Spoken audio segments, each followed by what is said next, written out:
Salut les amis, ketemu lagi sama aku Farah dan di sini aku akan ngebahas tentang Albert Camus dan juga karyanya yaitu La Pierre qui Pousse. Nah, kalau teman-teman penasaran siapa sih Albert Camus ini dan juga La Pierre qui Pousse ini ngomongin tentang apa sih? Stay tune sampai akhir video ya teman-teman. Albert Camus adalah seorang penyair yang lahir di Mondovi, Aljazair. Ayahnya hanya bekerja sebagai seorang petani dan ketika usianya baru 1 tahun, Camus harus rela kehilangan ayahnya yang meninggal dunia dalam sebuah pertempuran di Marne. Kemudian, Camus dibesarkan seorang diri oleh ibunya. Camus tumbuh sebagai seorang yang sangat pintar dan dia berhasil meraih beasiswanya hingga sekolah menengah. Setelah itu, Camus pun ingin mengejar cita-citanya untuk fokus menjadi pengajar di bidang filsafat. Akan tetapi, hari di mana tes untuk menjadi pengajar itu dilakukan, Camus terkena penyakit TBC. Hingga akhirnya, ia pun harus memendam dalam-dalam cita-cita itu. Tapi dari situlah kemudian kehidupan Camus sebagai seorang penulis dimulai. Dan penghargaan tertinggi yang pernah diraih oleh Albert Camus sebagai seorang penulis adalah ia meraih Nobel Sastra pada tahun 1957. Akan tetapi, beberapa tahun setelahnya, Camus pun meninggal dalam sebuah kecelakaan, tepatnya pada tahun 1960.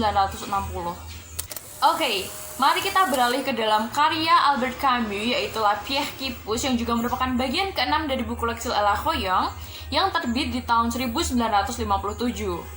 Nah, La Pierre qui Pousse ini menceritakan tentang perjalanan seorang engineer Prancis bernama Dares bersama dengan sopirnya, yaitu Socrates, ke sebuah daerah terpencil bernama Iguape, letaknya di Brazil. Tujuan mereka melakukan perjalanan itu adalah untuk membetulkan bendungan di sana yang sudah rusak dan akibatnya setiap tahun terjadi banjir di sana.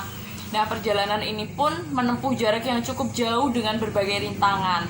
Hingga akhirnya pada malam hari, Dares dan juga sopirnya Socrates ini tiba di sana.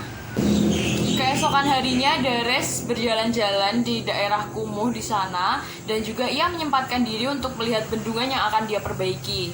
Lalu beberapa waktu kemudian, Dares menemui Socrates di sebuah taman dan di sana ternyata Socrates kemudian mengenalkan kepada Dares seorang mantan chef di kapal dan setelah itu si chef ini mengajak Dares untuk makan malam.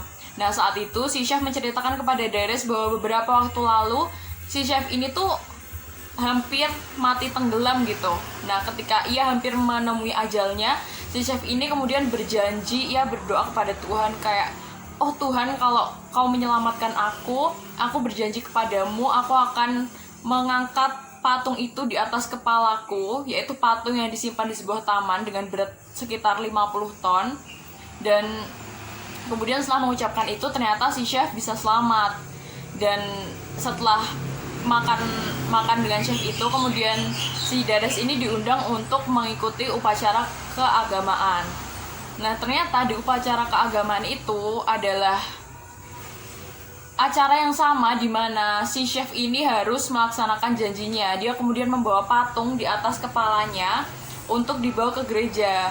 Akan tetapi belum sampai di sana, ternyata si chef ini merasa kelelahan, dia tidak sanggup dan hampir menyerah.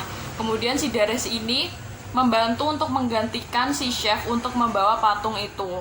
Akan tetapi, yang aneh di sini adalah bahwasanya si Dares tidak meletakkan patung itu ke tempat yang seharusnya. Yang seharusnya dibawa ke gereja, Dares justru memutar arah untuk membawa patung tersebut ke rumah si chef. Dan Dares meletakkan patung itu ke sebuah perapian, atau dalam artian Dares pun membakar patung tersebut. Mengaitkan dengan konsep absurditas yang dimiliki oleh Camus, yaitu bahwasanya hidup ini sulit dimengerti, hidup itu tidak masuk akal, dan lain sebagainya. Kemudian aku menyimpulkan bahwa cerita La Pierre qui Pousse ini menyimpan banyak sekali pemberontakan yang dilakukan oleh Camus atas hidupnya. Lalu melalui sikap Dares ketika dia mendengarkan cerita chef yang selamat setelah dia berjanji kepada Tuhan, aku kemudian berpikir apakah si Dares ini adalah perlambangan dari Albert Camus yang sebenarnya tidak percaya tentang hal-hal supranatural, tentang apa itu Tuhan, tentang apa itu agama, dan lain sebagainya gitu.